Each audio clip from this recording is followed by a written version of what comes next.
How are you doing today, Liam? I am doing very well. How about you? Doing good. It's actually a beautiful for me, and I complain about every single episode. I'm going to shorten it usually, I think the weather here is great except the winters. Yep. And right now, I don't know if it's like 70 or something. My car, the thermometer said 72, so it's perfect in my opinion. So you saying if people still see me, I'm wearing a long sleeve. It's good. It's good. What I think is kind of funny. So there's a lot of people outside and they're sunbathing. Yep. And for me, I'm like, why are you guys outside? Like, I like being outside, but if it's in the sun, I'm like, no, I'd rather wear something. If you see me, I'm always wearing sunscreen. Yeah. It's like that. So for me, it's kind of weird when people are sunbathing. Yep. I'm like, I wouldn't do that, but maybe I sunburn pretty easily. So I'm half Irish and then like German and Norwegian. So I don't do well in the sun in terms of that. But I always think it's weird. Like it's like when it'll be like 85 degrees or something in the spring, but there's no leaves on the trees. And it's just this, it looks so weird to me. Even I've lived here my whole life and it's just sometimes bizarre. It's like, this doesn't look right. There's no leaf. And I mean, now obviously it's starting to leaf out a little bit, but yeah, it's a beautiful day. So do you like the cold winters? Do you have that like Viking blood in you? Yeah, I do personally. I like, well, there has to be snow. I cannot stand when it's below zero and there's just no snow. Like we had this winter, there was not very much snow and then we had a lot of those like, sub -20 days. I don't like. Okay. It just feels, it's like I want snow. It feels wrong. But then, of course, I get sick of shoveling the snow. So I don't know. Okay. Man, so we've been trying to, or my bad, I've been trying to get you on here. We have a bunch of like scheduling issues, but finally, because I'm excited. So yeah, I found out about you. I'm going to say, because I always ask this, what do you do? So my 9 to 5 Monday through Thursday job is I work for a large regional healthcare facility. And then my other job is Missouri River Detailing, which is auto detailing. So I do that right now I do that on Fridays and Sundays. So fortunately I have fairly limited availability. Yeah, and I'm always over there doing something though. Like after work, after my day job, I'm over there, testing products. Or I don't know, it's just a constant obsession for me. Do you like it? I love it. When did you start? So as a business, I started in July of 2023.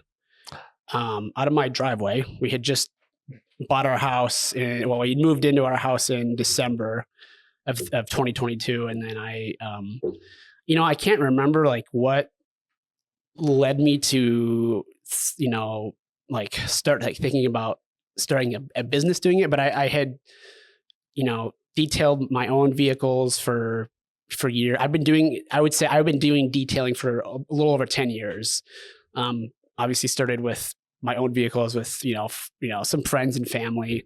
But I think I kind of realized I was like, there's not really anybody in Vermilion that does it consistently. Like every year there's like a college student or someone who kind of, does it for a few months but nobody that had been doing it really regularly. And I thought that was something that, it's just a really nice thing for people to have, there's nothing, in my opinion, there's few things better than a really nice, clean car, interior or exterior, it's calming. See, I remember, it was like 2 years ago. I saw you guys pop up. Yep. Because my wife, she keeps complaining. She's like, hey, we need to get that truck clean. I use the truck all the time and it gets dirty. And then there's like, it's not trashy. Yeah. It's just there's dirt. Yep. And especially now, we don't just drive in Vermilion. We'll go, outside on those dirt roads. So, because she would say, I need you to wash the truck. I'm like, what's the point? Tomorrow it's going to get dirty. Yep. But I saw that and I sent it to her. I'm like, hey, there's someone that does it here. I just never had the time. Yeah. And now I'm like, okay, so there is. It was because we didn't know if it was someone, because same thing, I've heard like maybe like a cottage student, and then we had a neighbor that had someone do it and they charged something and they said, yeah, they didn't do a good job. Yeah. So I was a little wary, but it looks like it's cool that you're really going.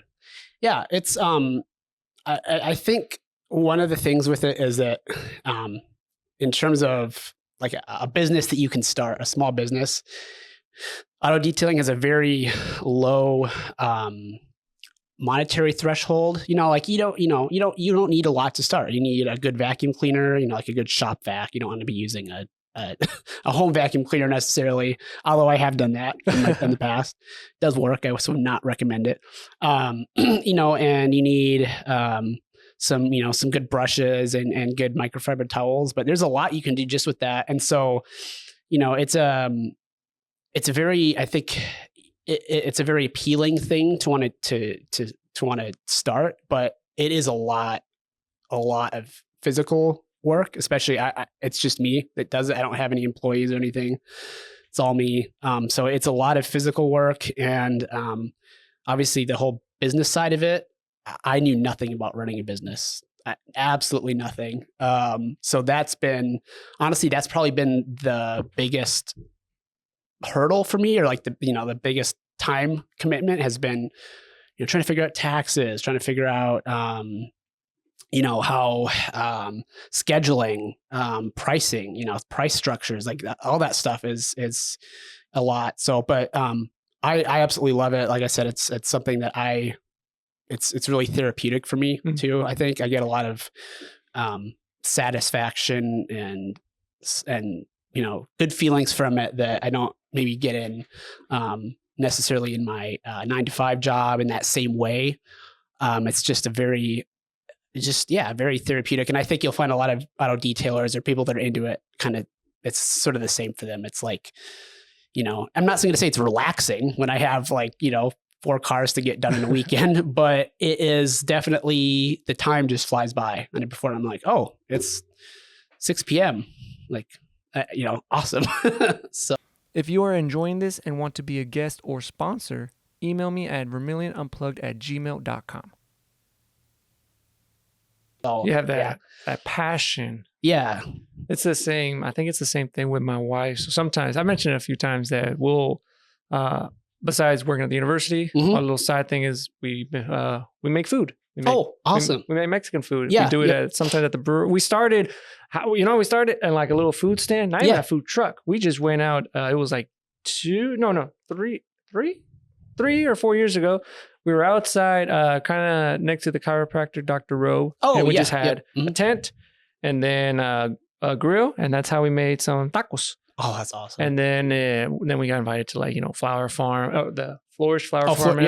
Yeah, they're great. And then we've been doing a few tiny things at the brewery. Yep. But my wife is more of that. She loves it. Like, she loves cooking and she likes all that stuff. The part I didn't know, I don't mind it.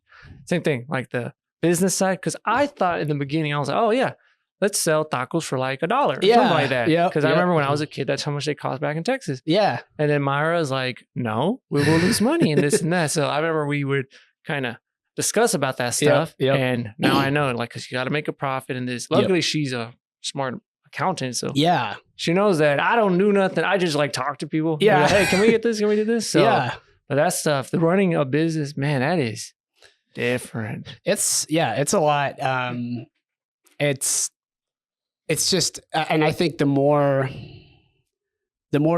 you get into it, the more you realize you don't know, I guess, maybe is the way, I just, doing taxes this year, I was like, wow, this is, I got it done, it seems to be, everything went well, but I was like, yeah, this is, I can see why people hire, you hire an accountant or a bookkeeper or something, just because it's just a lot of work. And obviously you don't want to, misfile or something, or I don't know, so, but, I also do really love that part of it, I guess. And I'm learning to love that more, just because it's starting to get to where the actual detailing part, that's pretty much second nature at this point. That's, I still obviously tried different things and tried new products and stuff, but really I've gotten into a good rhythm with that. But like the social media part of it. I mean, that's a whole other job in itself, like content creation, like that's a lot, and there's some, people that obviously like I would say that they're more like influencers maybe in that world that, film themselves doing vehicles and stuff. And I've tried that. And someday I want to actually do it properly, but it's like, you have to constantly, readjust the camera. It's just, there's a lot of extra time that takes. And then obviously the whole editing part of it. Oh, so man. But it is really, creating good, like Instagram reels or something. And I'd never been like a short form video person, but I realized that is obviously that's the kind of the thing right now. But yeah, it's just every little aspect of it, it's like a whole new experience. It's like, yeah, I've never thought I'd be doing this, and I really love doing it, but I have to learn everything from scratch. Man, that the marketing or especially that content, because I've even tried it. I've actually now so if people know, I'll make like these short clips, and I'll put them like I'll put them on the YouTube Shorts, Facebook, Instagram, and then TikTok. Mm-hmm. And for some reason, you could put the same exact video and each platform has different views. For some reason, this one do good on this one. This one does this. I'm like, okay, I'll just put them on everything. Yep. But man, the first time I tried doing that, it took me for usually, so editing a video just like this, because it's not that much. It takes me maybe like, I'm going to say an hour. Mm-hmm. And actually it's gotten shorter because now I could kind of get at it. Yeah. Yep. And then the beginning when I was trying to do these edits with the shorts, man, I swear it took me like 3 hours. I'm like, why is it taking me that long for a 1 minute video? But then you get the hang of it, and now it takes me like 15, like. So that one was cool. The one that I got excited, I'm not saying I'm not a popular guy or nothing like that, but the second to last one I put, they were talking about the, it's Ray from USD, from the theater department. He was talking about the Avengers Endgame. And that one on TikTok, I'm just talking about TikTok. That one got right now 92,000. Oh, wow. Let's go. You're like, whoa. Yeah. I was there. There it is. There's my 1 minute of fame right there. There you go. I think anything with Avengers, I think is popular though. Yeah, I'm not even on TikTok. I've thought about it. I feel like I've just finally gotten the hang of, Instagram reels and stuff. And now I'm like, I should do that eventually, but that's just like, that's a project for another day. It takes up time, this stuff, especially like, you have your same thing. Like I got a 9 to 5, whatever, you got one. And then what I like doing this stuff. This stuff I love it. I love talking. It's great. It's cool. It's fun.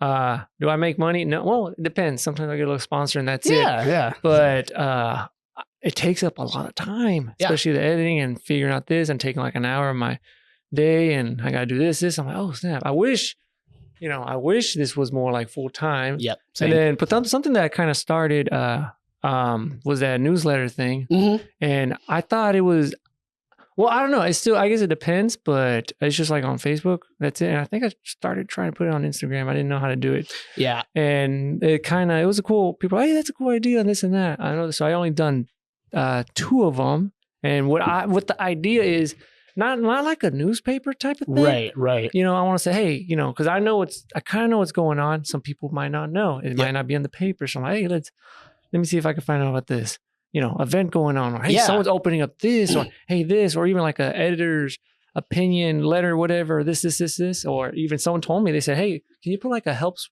wanted thing? And I found them, so I put them as much as I can, and stuff like that. So that's why I was telling you, hey, I'll put whatever you guys want. Yeah. So. Well, I think I really like that idea, because I think, it's kind of funny. Like, we're all very much, obviously on our phones all the time, and we're all, I think everybody likes video and TikTok and YouTube and Instagram, but there is something with like a more community focused version of like a newspaper, like it's a newsletter, but something that's not just this sort of tired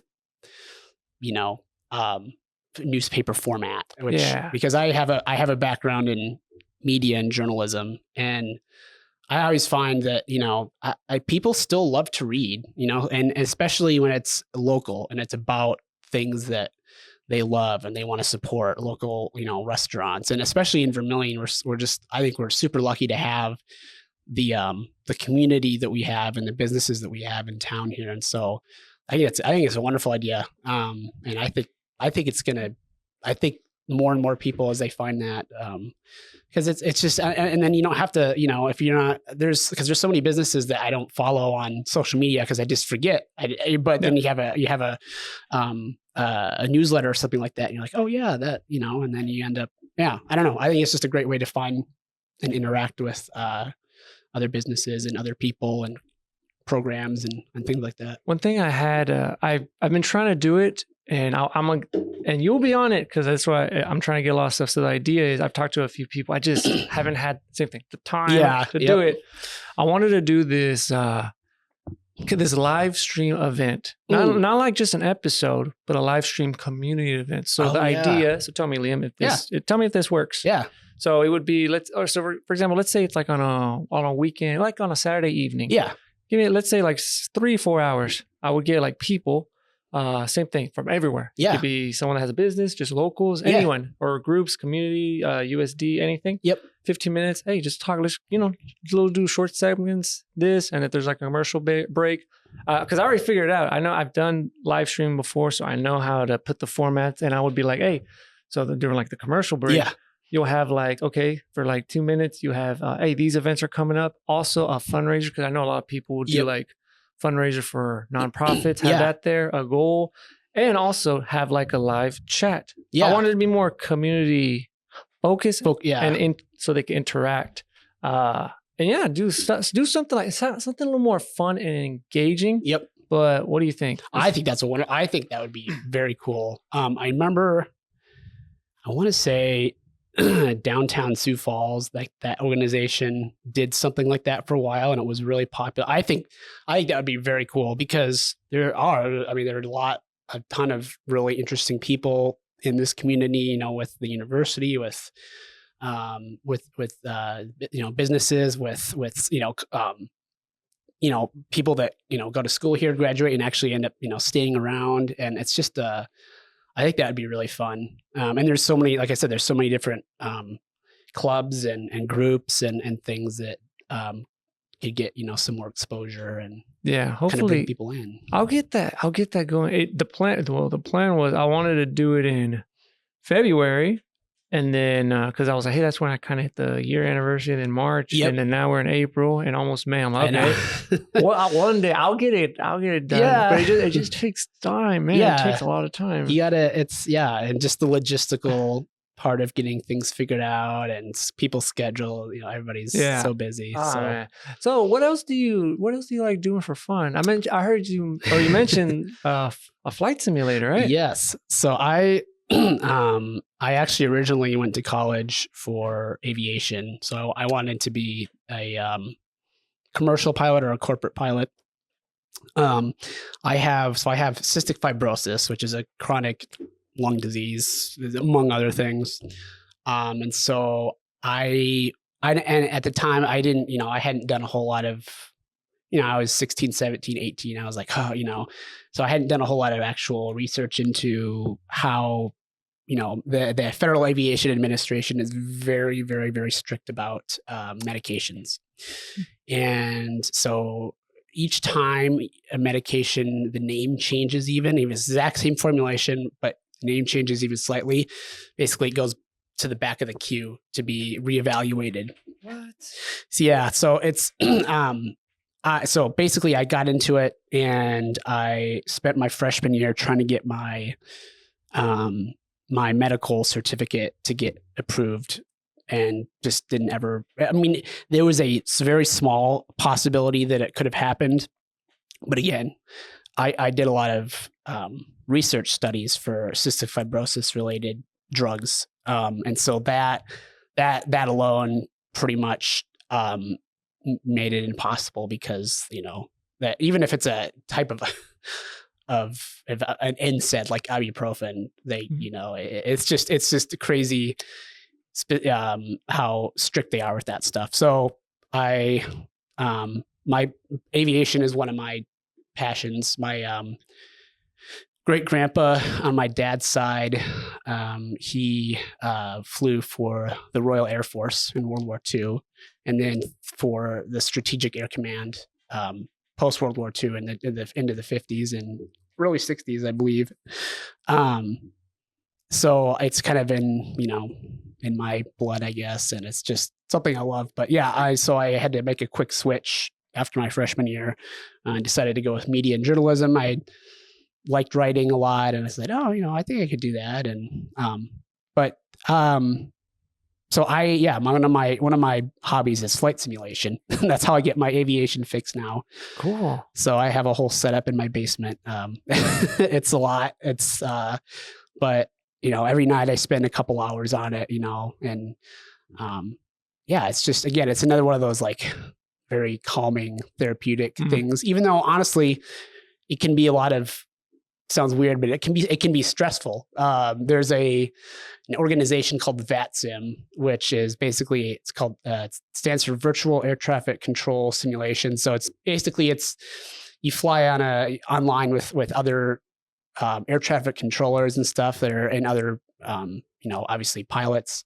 A lot of them are actual air traffic controllers that do this on their off time for fun, or professional pilots too, obviously. But so it's a lot of fun. It's a whole other community that I'm part of, I guess. Are you using the Microsoft Flight Simulator? Yes. So what's your setup? What are you running on your PC right now? So my PC, I built in 2019. It's a 1080 Ti, NVIDIA 1080 Ti graphics card. I have a Intel i7 8700K processor. I have like 32 gigs of RAM, 3 hard drives.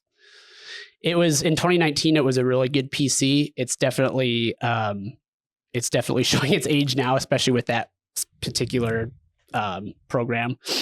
But it's still trucking along, and I have a throttle quadrants and joysticks, and I actually just got before I was just got like a desk with an office chair. Now I have this, it's can't remember what the company is called, but it's a whole specific like setup that you put together so that everything like fits. It's got a, like an adjustable, that's cool. Yeah. Seat, that looks like something out of an airliner. It's a lot of fun. Dude, that's adds cool. Just that little extra little bit of realism. I think sometimes I'll watch Linus Tech Tips, and when they do some of that stuff, and I was like, man, I don't know there's a new one that I was watching, and his videos are super, super clean. Yes. I don't know who it is, but the camera, it's really, really nice and clean. Yep. And they did a simulator on it, and I was like, oh snap, that looks so amazing. Have you ever done it with VR, or is it mostly just the screens? I have tried VR several times, and for me, when it worked, it worked. I mean, when it worked, it was amazing. The problem that I have was I never really had a computer that was truly up to the task of running it, at least in the way that I wanted to run it, And honestly, the biggest thing for me was I get so hot with the headset on. Yeah. And we have pets. We have a dog and 4 cats. And so I don't know what it is. Every single time I put the headset on, all of a sudden, that's when they wanted all the attention. And so, it was just, it was one of those things. I ended up using it less and less and less. And I will say though, like going back to, I call it a pancake monitor versus a VR headset, it was really depressing. Oh man. Do you play in 1080p or? Yeah, 1080p. Yeah. Oh. To get the performance that I want out of the simulator, that I kind of have to stick to that. And, but it does everything I want it to do. Eventually I would like to upgrade, but it's, No, it's good then. That 1080 Ti, I remember when it came out, before the first one that I the first computer that I half built. All I did was just put a graphics card because that's when I started figuring that stuff out. It was a 750 Ti. And then when I plugged it in, I was like, oh snap, I could play games like my Xbox 360 and better than my Nintendo Wii. I was like, oh, so this is kind of cool. This is amazing. Yeah, and then I found out because I didn't have a monitor, and I was like, oh, I could plug it into my TV. And then I found out about getting a monitor, and then the monitor I got, it's Asus, and it's 144 hertz. Oh yeah. And I was like, oh snap, this is kind of cool. And then I built my first computer. It was everything, and what it had was it was in 10. Yeah, it was a 1060. Oh, yep. Just 10. Yeah, it was a 1060. And then I still had, it was just 8 gigs of RAM. Yep. And then I had a i5. i5, yeah. Yeah, 6700, I think, or 6600, something like that. Yeah, yep. And then later I changed it, and same thing. I built. I kept the case and everything. Yep. And then did I? I might have. Maybe I changed it. Maybe I did build something different. Anyways, now I got what I got now is, so I got 16 gigs of RAM, and then I finally got this was years ago, an SSD. I was like, oh snap, this is amazing. I know, yeah. I grew up with hard drives. I didn't know this stuff. Yeah, yep. I didn't know how fast loading. I was like, oh man, it boots up immediately. Yeah, what? Yeah. And then I got a RTX 2070 Super. Oh, nice. And then I have an i7 7700, but it's not it's not overclocked, or it's not unlocked. Yeah. Yep. Yeah. And then what hopefully I'll switch to AMD Ryzen. I think cost and performance, that's what I was thinking, but I've been having before, not anymore, but I thought I needed to upgrade something because what I play, I might be different than most people. I'm not too much into, I'll play some Call of Duty, but I'm not really into it too much. Yeah. What I like playing indie games, Metroidvania. I love that stuff. Same thing. I like Nintendo games, but if it's on the PC, I can't play it. Yep. So I like, I started playing, that game, Elden Ring? Oh, yeah. Yep. So my wife got me Elden Ring, and I'm not really into that. Like, what is it? The Dark Souls type of thing? Yeah. Yep. I was like, no, because I remember playing, was it Bloodborne or something? I was playing it. Yep. And then I died. I was okay. And then I lost everything. Yeah. It's like permadeath. Yeah. And then I was trying to pause the game, and the game's still running. I'm like, how do I pause it? And it was like a turnoff. And then she bought me Elden Ring because she heard it was top whatever of whenever it came out. And I was like, oh man, dude, I kind of don't want to play. If I started playing it, and then I started paying more attention, I'm like, okay. And then I'm starting to get the hang of it. I'm like, okay, it kind of reminds me, a little bit. It kind of reminds me of, Legend of Zelda, Breath of the Wild. Oh yeah. But more like more hard and intense. Yep. Because before, I just. And this one, you got to pay the pattern. You got to pay way more attention. Yeah. It kind of reminded me of Monster Hunter a little bit. Yes. So it's, Yeah. Monster Hunter was, man. So online games, I played, it was Monster Hunter 3 Ultimate on Nintendo Wii U. Mm-hmm. And then I played Monster Hunter World. Oh man, that game was so amazing. I heard, a friend of mine had that, and I was always meant to get it. I never did. And then, but he loved it. I heard great things about it. Oh, you got it. And then there's a new one coming out. No, Monster Hunter. Oh, that one's so good. I'm just telling you. Well, it's just me. I've played the Monster Hunter series. It's just that good. Yep.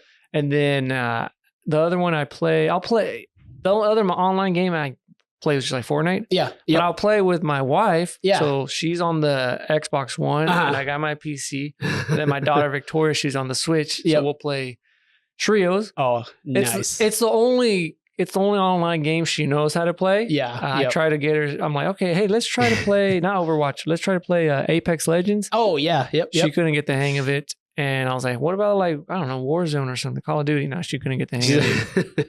But then, a good co-op game is Unravel 2 and a game called It Takes Two. Okay. I've never heard of either of those somehow. It Takes Two almost won Game of the Year a few years ago. That one's like a 3D platformer. Oh, okay. But it's really, really good and really fun. I've heard some stuff about it. At first I was like, I don't know, it doesn't seem like my kind of thing, especially the co-op thing. Yeah. but we played it. Oh man, it's so good. It's so good. And that's the thing. Like I used to play a lot. I mean, I still do occasionally play other stuff than flight simulators. But I used to play a lot of Planet Side 2. Oh, I think I know that one. I had hundreds of hours in that game, which is like a MMO first-person shooter. But it was a very unique concept that unfortunately the developers it was free to play, sort of, so it kind of got it's lost a lot of players. It was a Sony online entertainment game originally, and that whole studio kind of got not dissolved. Oh no, it did get dissolved actually. Yeah, I believe. But anyway, I loved that game in high school. I played that all the time. We had some friends of mine, and then played a lot of Counter-Strike, of course. A lot of the Source games, like the Orange Box games, Half-Life 2, Portal, Left 4 Dead. Yeah, Portal, exactly. Yeah. Oh yeah, Half-Life. Yep. Half-Life. I remember that one. And Left 4 Dead. Left 4 Dead. Yep. God, I love that. That was. I can't. I mean, I can go back into my Steam profile and look at how many hours I have, but I don't really want to know at this point. Still got a backlog of games. I know. I still have games I bought in high school on sales, summer sales and stuff. I've never even installed. There's just, I have like in my Steam library, I probably have over 80 games, and I have installed maybe a fourth of them. It's pathetic, but it's just a matter of time. And and now I struggle even more with there's a lot of games that I want to play and get into, but just it's like the idea of having to learn something, I just takes time, and it's like it takes time. I already have stuff that I that's comfortable. I hop in and do it, and I have so it's like I don't know. One of these days I'll get to some of them. Man, one thing that I'm actually really, really into. So everyone knows, Pokemon, right? Mm-hmm. But I get into the competitive side. So I watch those tournaments. Oh yeah, I watch Wolf League if people want to know. Yep. Like I pay attention. I play Pokemon Showdown.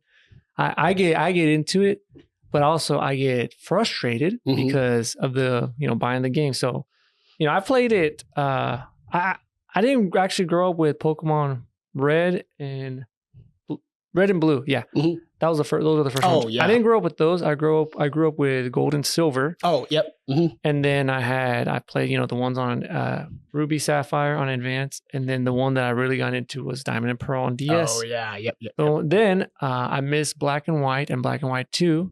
And then I played those and I was like, oh snap, these are one of the most amazing games. Yeah. I was hitting that phase where I was like, video games are for kids, man. Yeah. I want to, do cool stuff. Yep. So that's what happened. I don't know why. Elementary school, middle school, I played games. And then high school, I kind of stopped and I was like, oh no, I only Call of Duty. That's it. And Halo. And then back in college, I'm back with my friends playing, Mario Kart and everything. Yeah. You're like, yeah. Yeah. Then X and Y, that's when I got into competitive stuff or started understanding it. Mm-hmm. And then Sun and Moon came out. And then there was a game for the Switch called Scarlet. No, not Scarlet. It was a Sword and Shield. Oh, so yep. And I hate it. I hate that game so much because first of all, I think they took out in every Pokemon game, if people know, they have every Pokemon, especially from the other generations. Yep. This one, they took out, I think they just call it Dexed it. They took out Pokemon. Like you cannot get them, which I'm like, what? No, because that means, one of my favorite Pokemon's not in there. Yeah. And then the graphic, look, I'm not much of a graphics type of, I mean, graphics are great, but gameplay, I think gameplay is great.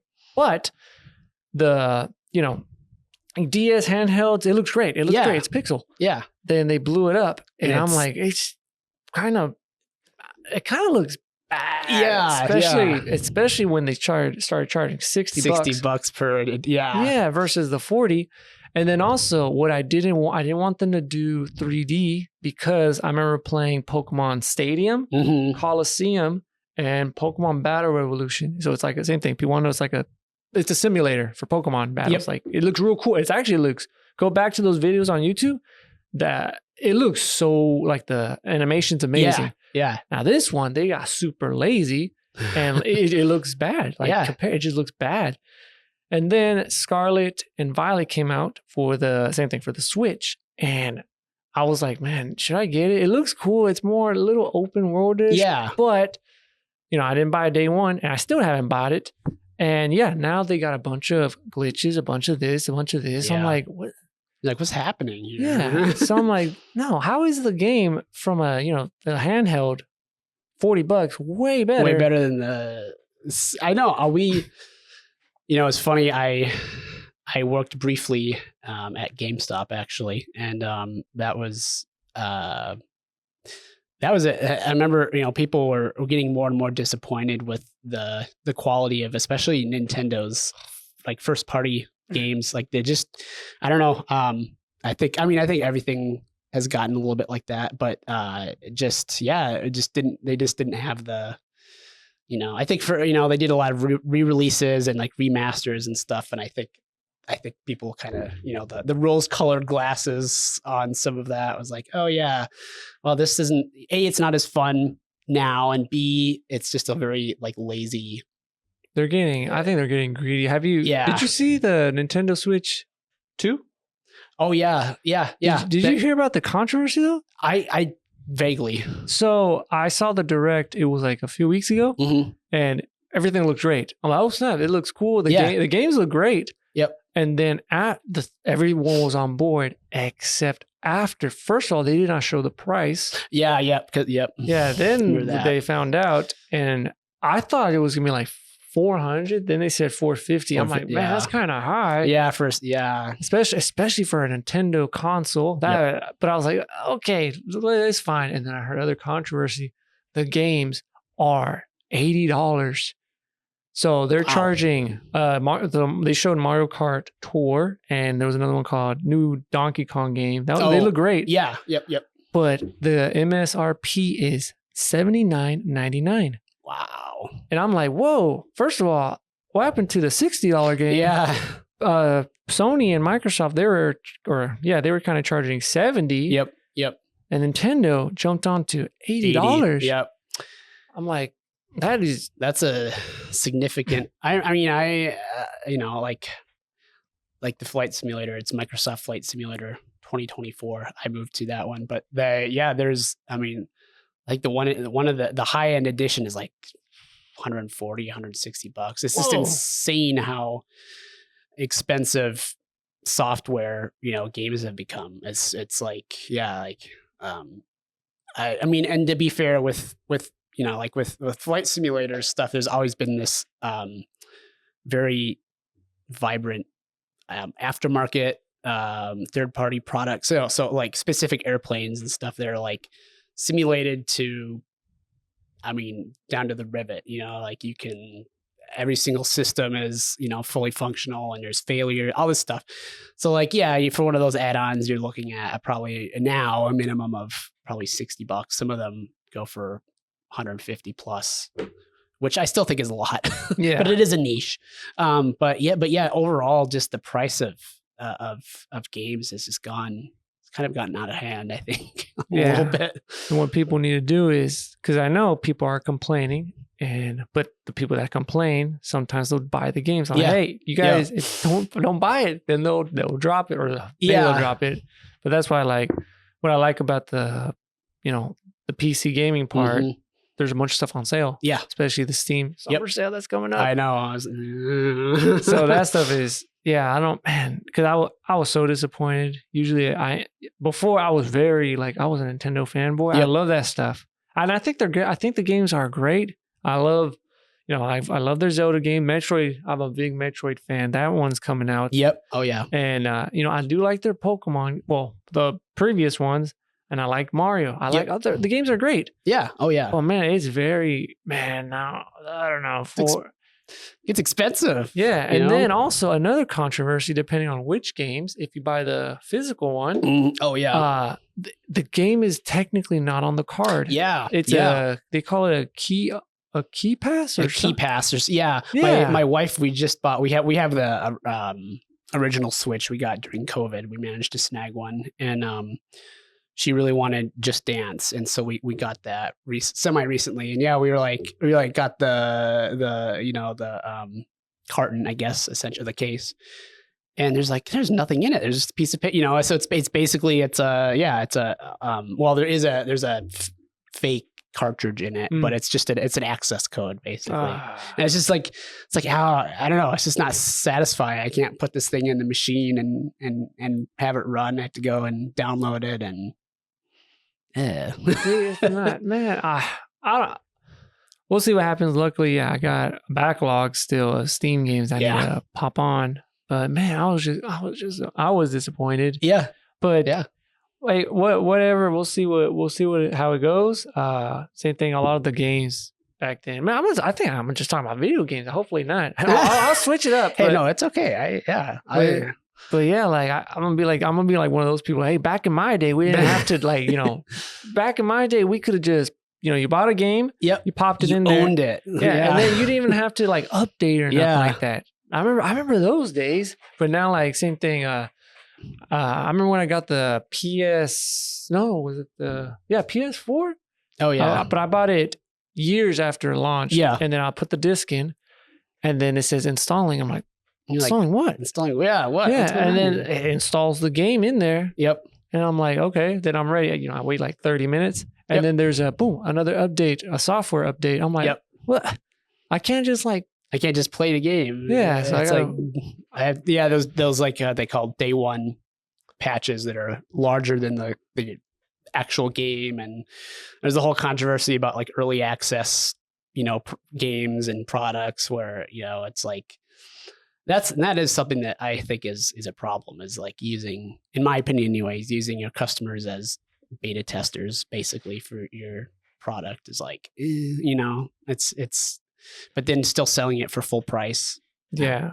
And then even when was it? The new, is it the RTX, the 5000 Oh, the 5000 series. Yeah, with their prices? Yeah, then you need a small nuclear reactor to run it.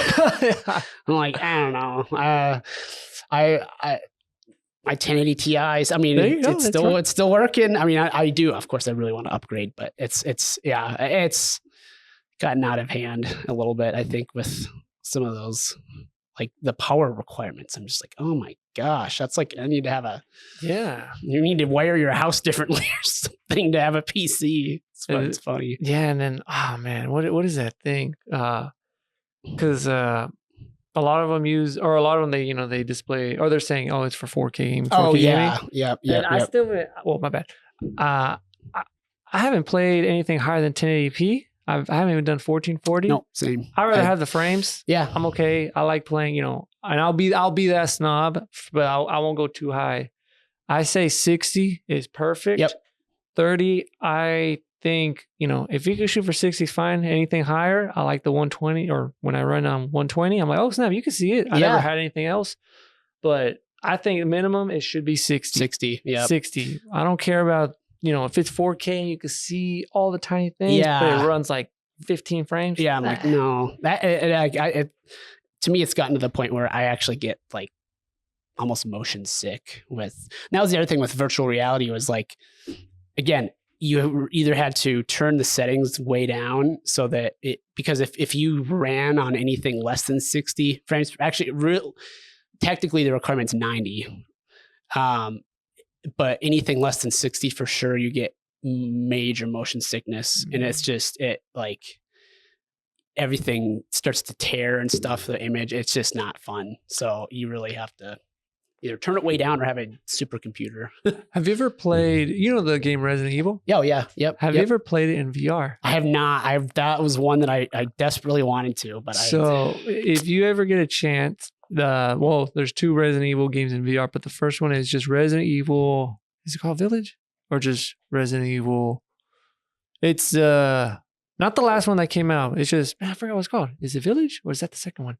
Either way, the first one that is in VR, it is one of the most scariest games I ever played in my life. I believe it.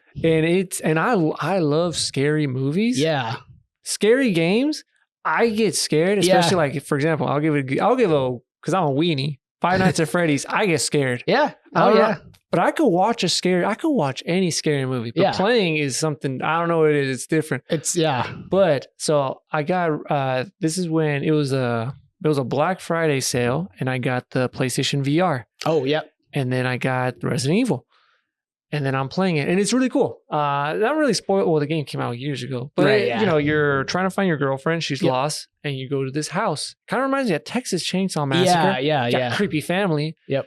And it is one of the most scariest things ever. Like I know why it's the VR because it's in first person. Yep. And it's you, like, and it's, if people have never played VR, I say try it because it's amazing. It's really you have to cool. Try it at least. Yeah, it is really, really cool. It's very immersive. Yes, that it is. Yeah.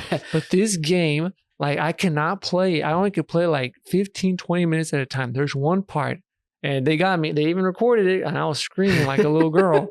So I'm up at the attic, and I don't know if there was is it before a boss fight? Something happens. And then I think there was a boss fight, I think. And then the lights start to flicker like, and then I have to go downstairs. And I'm like, I'm not going downstairs. But of course I have to go downstairs. Yeah. And I'm like, okay. So the lights are like flickering. And then I see something. And then I see something crawling. And I'm like, oh man, what's that? And it goes, and I'm like, oh, what's going on? What's going on? And then it's your girl. I don't know. She's like possessed or something. Yeah. She goes after you, and I'm there screaming, like I'm like,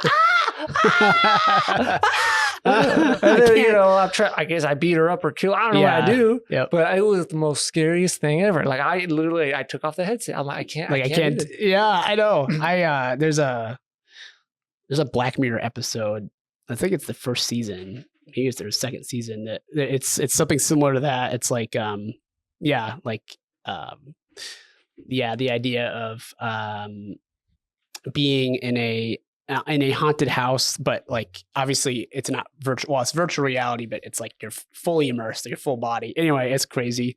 I'm just like, gosh, I could see that legitimately being traumatizing. I don't know. Dude, that is And I hate it. So when I play a game, I want to finish it. I won't do like 100% completion, but I like finish. I don't like leaving games unfinished. Yeah. But this game, I swear, I cannot play it. It's just that scary. Maybe it's just me. Maybe it's just me being a weenie. Because I have a cousin of mine. His name's Junior. He was playing it. All these parts are coming out. Because you could sit on the TV and you can see it. Yeah. And I'm there screaming still. And he's just boom, boom, boom, boom, boom. Yeah. And same thing when he was playing Five Nights at Freddy's. I remember the first one that when it came out, I'm scared. I don't know what I'm doing. Yeah. And then he's just going, and then the pop-ups, and I'm like, hey, like, how do you do this? Yeah. So maybe it's just me, but it was very fun. I pop it in during like Halloween season. Oh yeah. I like the Halloween stuff, but I can't beat. I think I might never beat it. I might never beat that. I might never beat Elden Ring too. It's just so hard, but that's understandable. But I like. See, I get passionate about video games, and when like companies start, ruining it, getting their money or whatever, I'm like, you guys, you're ruining it for everyone. Yeah, But it's just me. It's just me being a little, kind of nerdy. Hey, I understand. It's funny, the flight simulation community, there's a lot of the same with add-ons, there's a lot of the same controversies and just like releasing unfinished products and so just quit. People, if they don't like it, they either need to quit buying it but then the same thing, it's also other I'll give it, I know I'm going to give a perfect example. It's Nintendo. I don't know what Nintendo's doing. Nintendo likes, messing with people. Yeah. Like the game Super Smash Brothers. Mm-hmm. Oh yeah. So I follow that same thing. I don't play competitive. I know, but I watch it. Yeah. I like watching that stuff. And for some reason, Nintendo, if people remember the game Super Smash Brothers Melee, the GameCube, it's a very competitive game and it has a big fan base. Yep. Nintendo, for some reason, hates that game and doesn't want them to like live stream it or put it on tournaments. Yeah. They hate it for some reason. And then I remember because when Super Smash Brothers Brawl came out for the Wii, I remember getting so excited. And I wasn't even into the melee. Right. The wave dashing or dancing. I wasn't really into it. I remember buying the game and plugging it into my controller, or I plugged in the game controller to the Wii, and then something was off. I was like, "Well, why are the characters so floaty?" Yeah. And then you trip, and I'm like, "Why are you?" Yeah. And then I found out it's because if people played Melee, if you move left and right on the joystick, they call it dash dancing. If you do the same thing in Smash Brothers Brawl, you trip. Oh. And the reason why you trip is because they do not want you to do that. Oh. Which I'm like, that's not. Yeah, that's completely weird. Yeah. And then there's something called wave. I forgot. Wave dashing? Yeah, wave dashing or L canceling. So when you press a move, like A or something, an attack, and you if I remember right, you press L, it shortens the frames, I think. Okay. So that's why they call it L canceling, and it makes you hit the next attack quicker. Yeah. Yep. In Smash Brothers Brawl, if you do that, you just do a dodge, and they change the dodging mechanic, so it makes everything slower. Oh. So it was completely weird. Yeah. And then the reason why, same thing, they also did Smash Brothers for Wii U and DS, or Smash Brothers 4. They kind of sped it up a little bit, but the game creator, he was saying that, it's because Melee was too fast and we want to be more accessible to people. Yeah. You're like, but no one complained about it. Yeah, no one complained about the game. And then now, it's just, I don't know. It's I don't know. Maybe it's just me. If it was fine, it was fine. Yeah. But if it ain't broke, don't fix it. Yeah. And then another example is Mario Party. Mm-hmm. Yeah. Oh, yeah. Yeah. So if people know Mario Party, you're on a board. Yep. And it's a fun game. Yep. And then I don't know if it's Mario Party 9 or 10. I don't know. There's like 40. There's millions of them. Yeah. But one of those games, they screwed it up. What they did is, instead of, because on the board game, you go wherever you want. Yeah. You roll a dice. On this one, everyone is on a car and they go together. Yeah. So you go, I remember that. Yeah. And I'm like, whose decision was this? Yeah. I thought this was a good idea. So I don't know what they're doing, but it kind of, I take this serious. Maybe someone outside is like, dude, it's just a video game. Right. But I don't know. It's just, it's something you love to do. It's something you're passionate about. So of course it's like, it's not, you get upset when, things seem to be just needlessly changed or made worse. Yeah, and then I'll give one more example, and then we'll switch it because it's just me complaining about video games. The same thing. It's the Pokemon thing. Mm-hmm. So everything was fine. Every single Pokemon game was great, and then they had Pokemon X and Y for the 3DS. So that if people remember, it's when they had Mega Evolutions. I think Mega Evolutions are one of the best things ever. It makes it so cool. Yeah. It's cool. It's like, I don't know, it's like Digimon or something. Yeah. You're changing your character or your Pokemon. It's amazing. It's cool. Everything was great.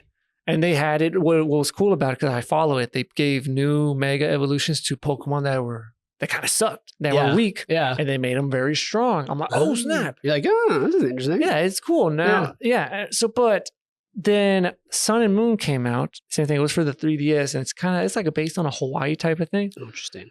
They didn't add new Megas. I'm like, that's strange. But they added, they always add new Pokemon, but they added something called Z Max? No, not Z Max. Z Crystals. Yeah. So it's a type of, it's just a superpower Z move.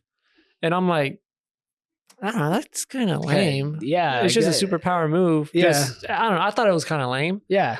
And then when they went to Sword and Shield, they had the Dynamax and Gigantamax, which at first I was like, oh, that's kind of cool. You got kaiju style like Godzilla stuff. That seems kind of cool. Yep.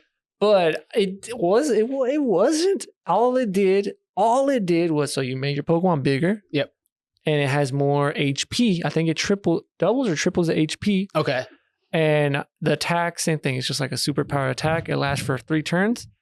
And that's it. And I'm like, and they took out Mega Evolutions. I'm like, You're like, that's kind of that's kind of stupid. Yeah. And then the last one that came out, Scarlet and Violet. This one's actually, I'm not a fan of the game because the game just glitches out. Yeah. But the mechanics are actually very, very good, and I'll compliment them. So in this one, they call it terrestrialization. So your Pokemon, you know, if people know Pokemon, each have a type. You know, they're electric, fire, grass, all that stuff. This one, you could change your Pokemon's type. So it's at first I was like, how would that work? Yeah. But it's actually it's very cool and very strategic. So if a Pokemon, for example, let's say he's a fire type. And okay, let's just use, everyone knows Pikachu. Pikachu's electric. Yeah. He's weak to ground. Yeah. You could change Pikachu into a flying type for the whole game or for the whole battle. And now he's a flying type. I'm like, oh, snap. So that stuff was kind of cool. The same thing. They didn't have the megas. And I was like, they should keep the megas. The only thing that I think is kind of lame is, like, for example, Mega Evolutions, they change their form. It looks really cool. Yeah. The Z moves, okay, fine. I think it's a little lame, but they do this cool attack. Yeah. The Gigantamax, they get bigger, and some of them have different forms. That's cool. Yeah. With this one, they, Terra, whatever, it's a crystal thing. Yeah. Yep. But they give them these hats, and I think it looks really bad. I don't know. Like, this is not. It looks lame. Yeah. I was like, you could have just changed them to like just, shine. I don't know, whatever they do. Yeah. But the good thing is there's a new game coming out, Pokemon Legends ZA, and they're introducing megas again because everyone wanted them. Now, I don't know what they're going to do. I'm just following it. It looks like they're going to take out, I don't know. I don't know what's going on. I'm not paying $60, especially $80. You're like, no. Yeah, I'll wait for it on sale. Yeah. I ranted way too long on this stuff. Liam, no, you're good. I love it. What else do you do for fun? Oh boy. Well, one of my other hobbies is actually model railroading. Oh, snap. Trains. Awesome. So I right now I have so there's several different scales. There's like the biggest one, their G scale, which really stands for garden scale. So like, there's like the size range is like anything from, I don't know, they're, about like this to literally stuff you can ride on. It's kind of crazy.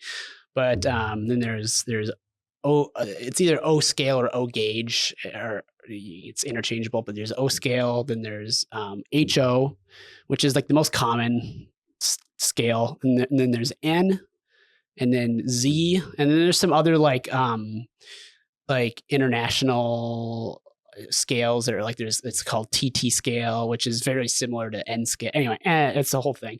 I do N scale, so it's not tiny, but it is very small. Like a locomotive, for example, is, I don't know, anywhere from 3 to maybe 6 inches long at the most. So, if you have a smaller house or just you don't have a whole room that you can dedicate, you can do a lot more like scenery and stuff with it, and it looks more realistic.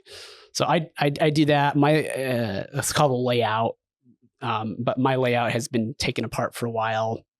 We had some issues in our basement with water, so it's kind of on hold right now. But that is another thing that is a rabbit hole of, just there's I feel like there's drama and controversy in every industry, but there's people that are like diehard. There's tons of different manufacturers of locomotives and rolling stock, which are just the cars basically that they pull. And, there's like diehard. My favorite brand is called Kato. It's a Japanese brand. They just run really well. They're very easy to work on because you do have to actually do maintenance on these. You have to, not a lot, but you have to, oil the gears and things like that. But anyway, they just run really well, and they don't have the most detailed exteriors necessarily, but they're super dependable. They last forever. But then there's people that they fight in Facebook groups and on forums about, this manufacturer actually has a more prototypical design for this specific locomotive from this specific railroad from this specific time period. It's a rabbit hole of like, It's crazy. I love it though, but it's I think what I like most about it is building the scenery, and then integrating, because the new layout that I want to make, because I actually never finished the first one. I got into it, and there's a lot of wiring and stuff you have to do, and and I kind of did some of it backwards and cut some corners. So I was like, I need to just redo this whole thing. And then our basement flooded, so I was like, all right, well, that's but it's just fun being able to take, because when I was a little kid, I used to build a lot of like plastic models, like airplanes and things like that. And so there's a lot of like that, taking a scene from real life and obviously like scaling it down and trying to, like, I have some ideas about, I found some old photos of the train station below the bluff when it was still a thing. I think this was back in the 30s, 40s. And, I want to do like a little mini part of this layout that's like a very, as accurate as a representation as possible of that building and that structure, when it was still around and stuff like that. It's just fun, like you can make your own little world. Wow, that's cool. See, I don't have that I wish I had like that artistic style. Man, I suck at drawing and everything. I can't. I don't know what it is. Especially, I don't understand too much about art. Yeah. Like, have you seen like those? I guess maybe it depends. But have you seen like those paintings where, I swear, for me, it looks like just smudges. Yeah, they're worth like millions of dollars. Oh yeah. And I'm like, I really don't get it. And then some, you hear people saying, oh, they could sense, whatever. I'm like, the energy in it. So my dad is a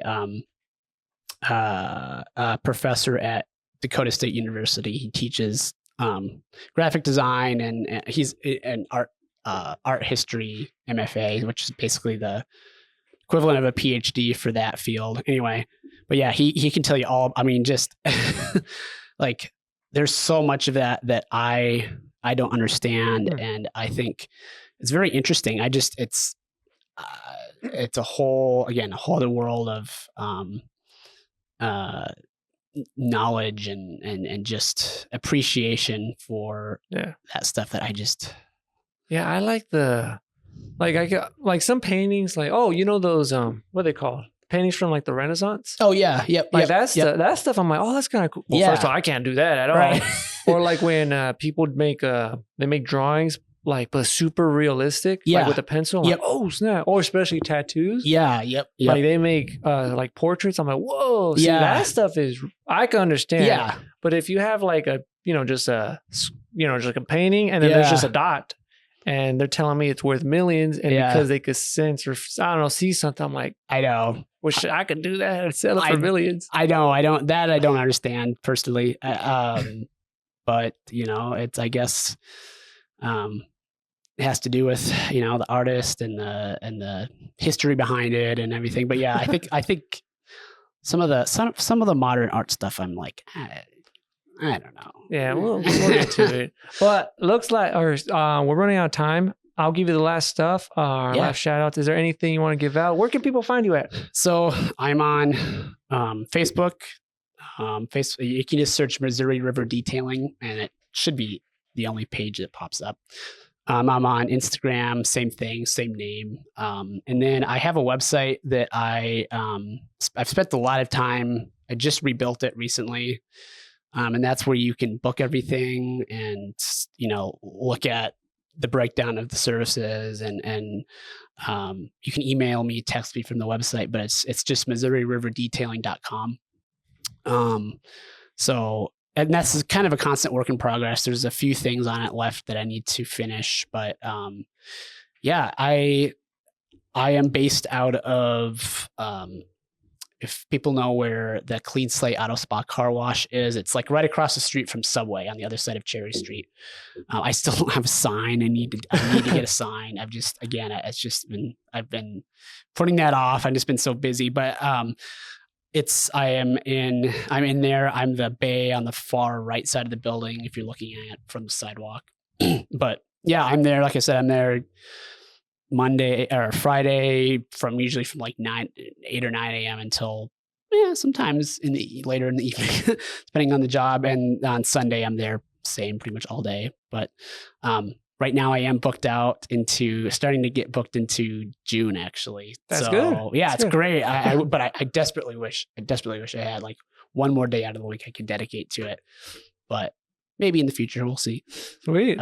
Yeah, it's. Ask me any questions you want. I love trying to educate people too on chemicals and on, like how to properly hand wash your car so that you're not scratching it, stuff like that. Cool. So, All right. I guess we'll end it, but I do want to thank you so much, Liam. Yeah, thank you.